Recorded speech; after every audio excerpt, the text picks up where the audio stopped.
Hello, namaste, satnam. Welcome to IamWoke. I am your host, Emelina Calder. Today I'm going to be taking you through an energy update for the full moon in Aries on September 29th, as well as our energy update to October.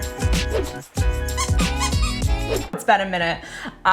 Transparently, I have been very deep in my own healing journey and healing process, which always has its beautiful, wonderful twists and turns. But alas, here we are. I feel more collected and balanced. The energy update today is a combination of me as well as channeling the Divine Mother or the Cosmic Mother of the multiverse. I am a rather conscious channel, but I don't even need to check in or check out of a channel like this. Divine Mother is always with me. She is my natural state. She is my active channel of being. And for those of you that know me, when you hear that I'm talking to my guides or I'm like, oh, my guide said this, oh, my guide said this, I'm just talking to Divine Mother. Traditionally, I have a very open channel of communication with her and I'm constantly chatting with her. You could think of her as the mother version of God consciousness. But alas, we have a lot to say together for you for the kickstart of October. This is a really, really big full moon. It is quite a big deal that has everything to do with your relationship with yourself and then how you are mirroring that relationship with yourself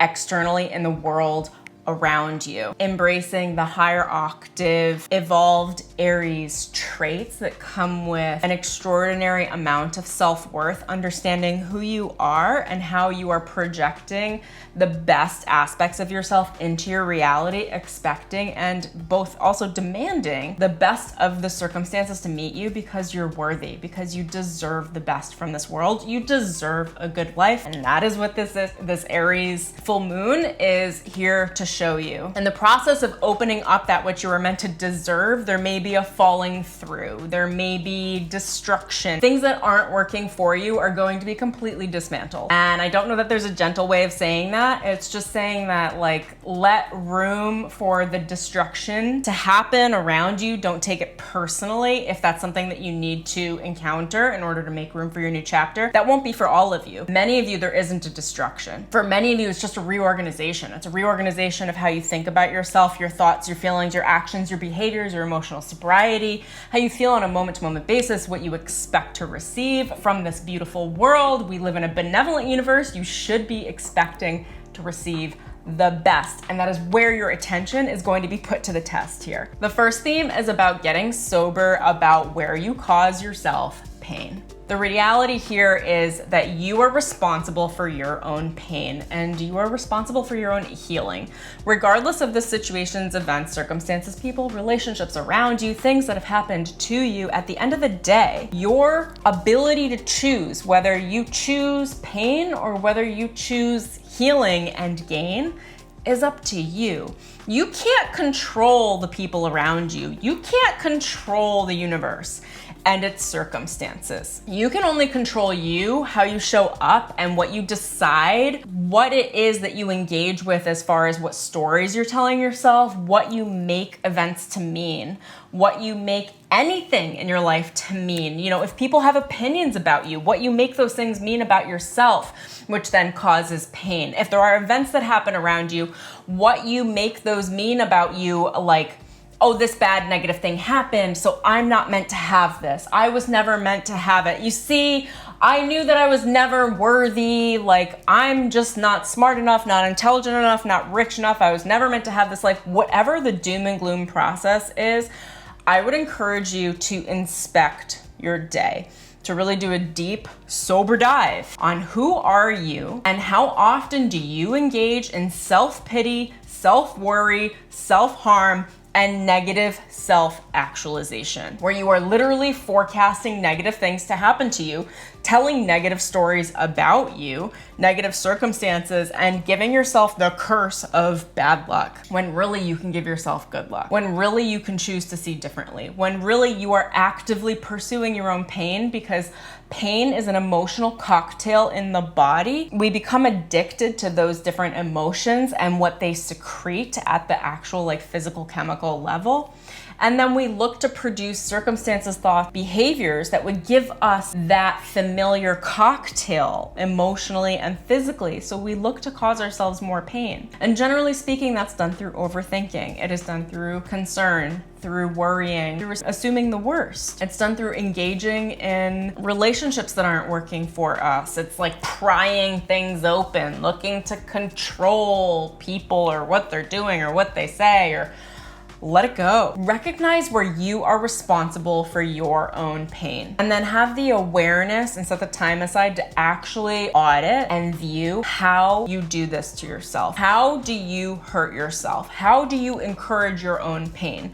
Is it through thinking and speaking negatively about yourself in the morning before you even like completely become awake? Is it something a boss says to you every day and that just triggers you into a spiral? Is it when you get home and you encounter your spouse like using substances or alcohol or, you know, anything? Is there something that triggers you? What events do you use as the excuse to be in pain, to stay in pain, to tell yourself stories of pain?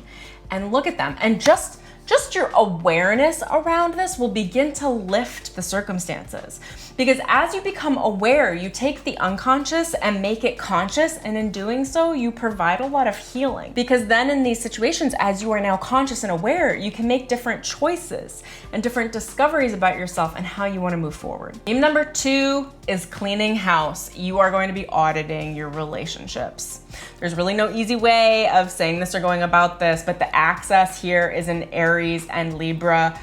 Axis, we're in Libra season. This is an Aries full moon. The North Node is in Aries and the South Node is in Libra. We are under heavy inspection of relationships. Where are you allowing relationships, circumstances, behaviors, events, situations in your life that are not of your highest good? That you know they're not great. And you know because you don't leave feeling satiated. You don't leave feeling uplifted. You leave feeling drained. You can feel it in your heart. You can feel it in your body. You can feel it before you talk to these people. You just know that they're not holding the space for your highest good. And the longer that you entertain the relationships with these sorts of people in your life, the longer you are saying to yourself, I'm not worthy of my best. I'm not worthy of the best that this life has to offer. And I'm anchoring these more painful negative behaviors, low self-worth behaviors in myself in the relationships around me that are now serving as anchors, holding my boat at shore, not allowing me to sail towards my destiny, my dharma, what it is I want to create myself into, the future that I want to create. It's up to you to audit the people that you are currently connected to and decide who is going to come with you into this new chapter and who has to go, who has to make a clean, tactful exit. And if you're wondering right now, if you have some people coming to mind and you're like, oh, I wonder if they need to stay or to go, think about it in terms of confusion. People that offer a lot of confusion, if you're confused about the relationship, if you're confused about how you feel about them and about yourself, that's an indication that it likely needs to go. Because opportunity doesn't come with confusion.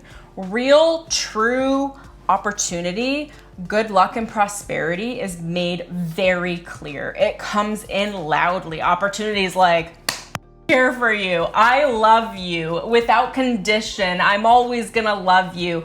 I'm gonna embrace you. Like, those sorts of relationships are very obvious. So if it doesn't fall into the obvious category of what that opportunity is, and it feels like confusion and it doesn't feel like clarity, then that's likely enough of a sign for you to start to let it walk away and to let it go. You want to invite more clarity into your life, invite more unconditional love into your life, invite the aspects of yourself that you want to see within yourself, that you want to grow within yourself through those around you that allow you to be that version of yourself, that highlight that version of yourself, that bring out the best version of yourself. Those are the people that you're going to be keeping around, anchoring into your relationships with. The truth is, the right people around you don't leave you feeling confused about your own personal value. They're clear about their love for you. They're clear about seeing the good in you.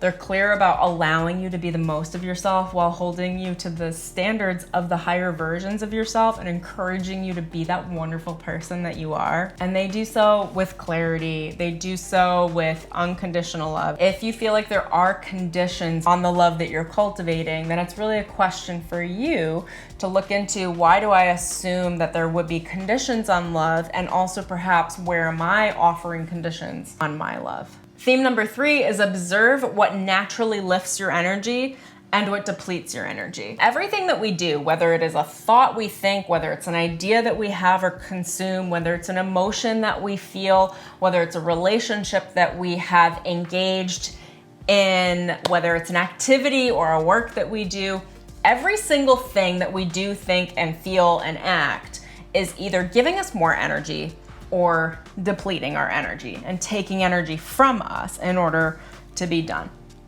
If you want to build your energy and build your creativity and build your inspiration where you feel like you are just overflowing with abundance and prosperity and a wellspring of creative information and excitement and good feelings and good vibes and good flow, then you need to know what builds your energy and really only do the things that increase your energy, and decide to do less of the things that decrease or deplete your energy. Get out a notebook and every day start to write down, literally at the top of the page, I have a notebook where I write down what gives me energy.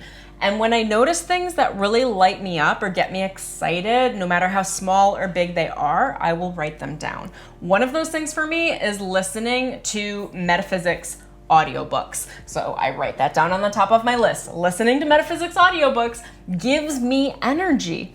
Going swimming, doing lap swimming gives me energy. Going to the beach gives me energy. Going hiking gives me energy. There are things that give me energy, and then there are things that deplete my energy. When you choose to audit and understand what gives you energy, you can proactively take care of yourself, doing proactive self-care to fill up your own internal battery and wellspring of creative energy so that you are constantly proactively overflowing with positive energy, which when you're overflowing with creative flow, it's hard to get depressed. It's hard to be in fear. It's hard to be in self-doubt because there's nothing to doubt. You're literally overflowing. If you're overflowing with energy, there is no void or depression within your energy and your emotional and your mental body for negative ideas to seep in. If you're dedicated and committed to feeling good throughout your day and giving yourself the energy that you need and increasing your tolerance for joy and your tolerance for feeling good, where feeling good is the new baseline.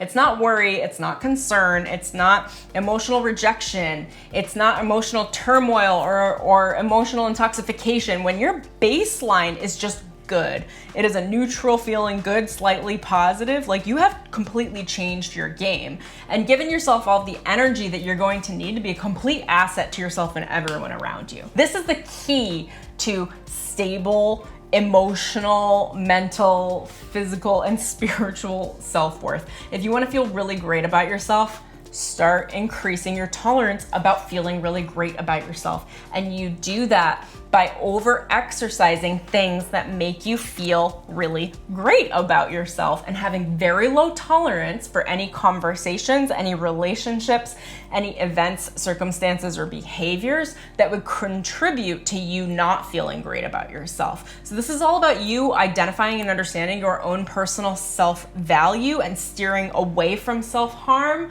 Literally, quite literally just rejecting it, choosing out of it, and replacing what normally would be activities of self-harm, which could be overthinking and worrying, and replacing it with something good, like going to the beach, doing a positive journaling activity, listening to an audiobook, going for a walk, making a juice. You know, you're gonna make that list in a notebook of things that you come across through your day that allow you to feel great, that build your battery, your own personal battery of energy, that make you feel like you're overflowing. And then the more activities you do like that, as you stack them into your behavior, just like how you would stack supplements when you want to build a certain amount of nutrients in your body, when you stack positive behaviors that give you energy, you will be overflowing with energy. You'll feel amazing. And in that feeling of being amazing, of feeling amazing, you'll be of significant service to all of those people around you. Theme number 4 is deciding that success and happiness is your birthright. You deserve a good life. You are likely a good human, right? And you're not here to suffer. That's the whole lie that we tell ourselves, is that we're here to suffer and to do difficult things. And of course it comes with humanity. And of course all of us have been through a certain amount of suffering, and we're constantly revisiting that suffering. Really, it's just bringing the question back to you saying, do you really want to suffer? Or can you let go of the idea of suffering and embrace the idea of success? Can you embrace your self-worth? Can you embrace that happiness is a real option? It is an option on a moment-to-moment basis. And if you can't get happiness right in this moment, you can get it in the next moment. It is a choice. It is a choice to align with things that make you feel better. It is a choice to literally walk away from pain, walk away from struggle, walk away from fighting, walk away from feeling like you are not worthy, walk away from activities and people and relationships that de-emphasize your own value, and choosing to embrace community, embrace your value, embrace your service, embrace who you are at absolutely every single level. You are such a special, amazing human, my loves. You are likely a little angel, and you have so many qualities about you that need to be shared with this world that are wonderful and glowing, and you deserve to shine. You deserve to be the most of yourself. You deserve to be perfectly self-expressed in absolutely every way. And you deserve to be happy. And yes, that might get under some people's skin, because there are a lot of humans that do actually want to be miserable, that find their value and their purpose in being miserable and inciting that misery in others. You know, misery loves company, but it doesn't mean you have to participate in it. And if you do, then you can't be upset about it, because it's a choice. The only way forward is radiance. You absolutely do not need to entertain anything that does not give you that joy and radiance and increased self-worth in who you are and in your heart. At this time, we're all being invited to create a zero tolerance policy for pain, for suffering, for self-harm, for negative self-actualization. It's a choice to remain disempowered. That's not to say that perhaps you weren't a victim once, or maybe you're a victim now. Sure, yes, we've all been through things. Trust me. And listen, feel what you need to feel. Feel your feelings. If you need to grieve, grieve. If you need to talk to someone, talk to someone.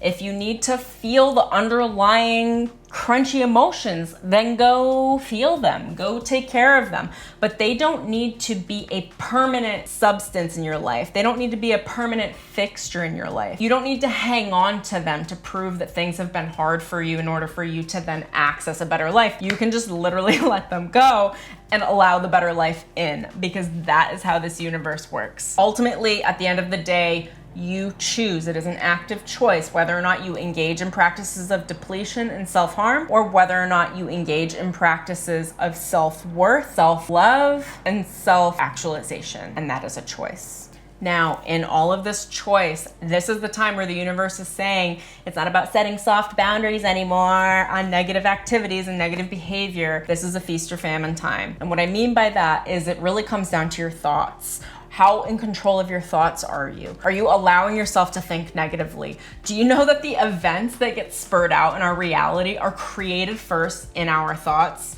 They're created by our ideas and our feelings, then they manifest quite rapidly into reality. So if you're experiencing reality in a way you don't prefer, start effing checking your thoughts, my dudes. Starve the negative thoughts. Starve the disempowerment. You don't have time for it anymore. October has so much energy and momentum, rapid manifestation, especially for those of you that are Libras, and especially for Aries and Libras born in 1987 are really going through it right now. So please say some prayers for us, because gosh, next The next 18 months are a little bit of a roller coaster, but only good things, only big transformation.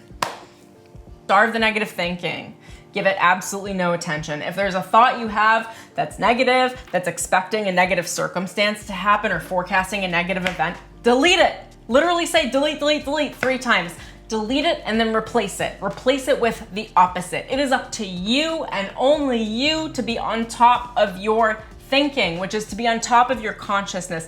If you want a positive change out in your reality, you have to engage in higher levels of consciousness. You have to change your timelines. You have to be in an elevated state, an elevated level of consciousness so that you can engage in higher timelines alongside your higher self, which is not truly separate from you, but it is the higher choices that you can make from your current vantage point. So if you can look in your reality through the lens of negative thoughts are BS. They are complete BS. They should not even be paid attention to. It doesn't even matter if they're true. There are not 2 powers in this universe. There is not good and evil. That's a complete lie. There is one power in this universe. It is good. It is love. It is God, and it lives in the heart. And everything else, I'm not saying it's not real. I'm saying it's not the only, it's not the power. It has no power without good. It has no power without love. So why give it any attention? Because by giving it attention, you give it power and you engage in the law of cause and effect and the law of karma in your life, which is to allow the psychic human collective to manifest your reality for you instead of God. And I don't know if you've looked around recently, but humans are crazy. There is a level to which I would certainly not want the human collective running my life. So with that, there is only one source of power. That source of power is in your heart. It is God. It is good. It is light. It is love. And truly, anything that is not love is just seeking love. Anything that is not light is just seeking light. There is no darkness. Darkness isn't a thing. And I'm not saying this from the place of naivete. I'm saying this from the place of that I've channeled a lot on this. That darkness is just the absence of light. Darkness is the absence of love. The moment that you focus and bring your attention and awareness from your heart to a matter in front of you that was in darkness, and you cast your awareness, your conscious awareness, you now bring light, you bring love, you bring God with you to that situation, eliminating shadow, eliminating darkness, eliminating evil. It cannot exist in the light. There is only one force in this universe. It lives in your heart. It is God. It is source. It is infinite intelligence. It is the universe. It is the cosmic mother. It is everything that lives and breathes. It is life. It is love. It is light. Align with your own inner light. Align with your own inner ideas of wholeness, of prosperity, of abundance, and of your birthright of success and happiness. And now with that, there is an energy of success that you can engage in. Success is not something that is strictly monetary. It is not something that is strictly achievement oriented. Success is a mindset. Success is an energy that you project into everything that you do from the place of occupying wholeness, from the place of understanding love, of having the God source intelligence within you and being able to channel that and shine that light out in everything that you do. And because I believe this topic is so important, I channeled 11 guided shamanic healing meditations that are called the I Am Success meditations. It's an entire 5.5 hour guided meditation series that I made for you guys. I will leave the link somewhere down below in the description so that you can go check it out and buy that if you feel right and guided to do so. Each meditation has been channeled and encoded with light codes to help you transform and change your actual subtle energy body and at the soul level in combination with your avatar self at different ascension seats, which are like sacred ascension retreats for your astral body that I take you to in meditation to help you heal reset the balance around what success means for you, both at a human level, your conscious awareness, as well as the extended soul level and the multidimensional soul self, so that you can attune to and receive success. Success in health, success in wealth, success in money, success in love. These meditations are incredible. There's an entire Hawaiian ascension seat meditation that I'm so grateful that they gifted to me to then be able to share with you guys, that resets the wealth blueprint, your money blueprint, not just in this life, but across your multidimensional realities, across the parallel and past life and future life versions of yourself. That is a total awareness hack around how you perceive success, how you go after what you want, and what you are capable and able of receiving alongside your soul and your honorable ancestors and your own spirit team and spirit guides. If you feel guided, check out the link below. They're called the I Am Success Meditations. I'm so happy to offer them to you guys. The meditation series also includes access to videos that you can stream and a membership dashboard, and you can download the voice-only meditations, or you can download the full meditation album as well, with solfeggio, tone, and frequencies, music behind them that helps to actually encode the specific chakras that are identified within the specific meditations that I'm offering to help you heal from the inside out. You guys, it is pure magic. I'm so happy that I'm able to offer them to you. I hope you enjoy this beautiful month of October. If you guys remember, it's my birthday. She a Libra, Scorpio cusp. But hopefully I'll have another video for you guys before then. I have so much love for you all. Enjoy the month, enjoy the update, enjoy this beautiful full moon, and take life by the horns. Go create the life you want. It's gonna be extraordinary. It's also gonna come with its fair share of work, but y'all are made for it. So until next time, I'll see you later. Peace.